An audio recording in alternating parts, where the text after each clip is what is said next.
Azərbaycan Milli Elmlər Akademiyası Şamaxı Astrofizika Rəsədxanasının hesablamalarına əsasən, Azərbaycan üfüqündə hilalın görünməsinə uyğun olaraq Qurban Bayramı Zülhəccə ayının 10-una, miladi təqvimlə 27 may tarixinə təsadüf edəcək. Bu barədə Qafqaz Müsəlmanları İdarəsindən məlumat verilib. Bu il Türk Dövlətləri Təşkilatı Dini İdarə Rəhbərləri Şurasının 18 may 2026-cı ildə qəbul edilən yekdil fətvası ilə bayram günü 27 may tarixi kimi təsdiqlənib.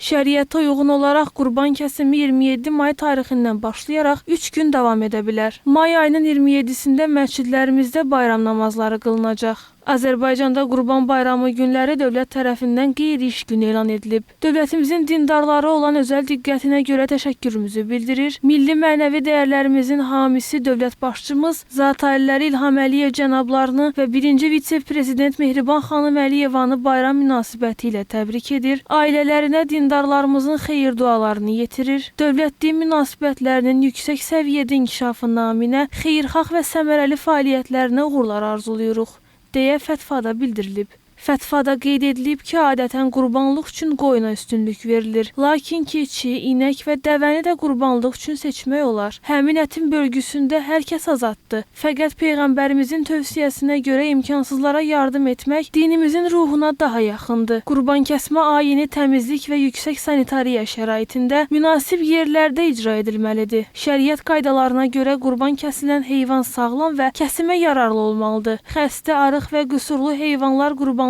münasib sayılmır. Adətən müəyyən yaş həddinə çatmış heyvanlar kəsilir. Keçi və qoyunun yaşı 1 il, öküz və inək 2 ildən artıq, dəvənin isə 5 ili tamam olmalıdır. Şəriətə görə heyvanın üzü qibləyə uzadılaraq, qurban niyyəti ilə Allahın adı çəkilərək kəsilməsi vacibdir. Qurbanlıq əsasən 3 hissəyə bölünür. Bir hissəni qurban sahibi özünə, digər hissə imkansız ailələrə, üçüncü hissəsinin isə hədiyyə kimi qohum əqrabaya paylanması tövsiyə olunur.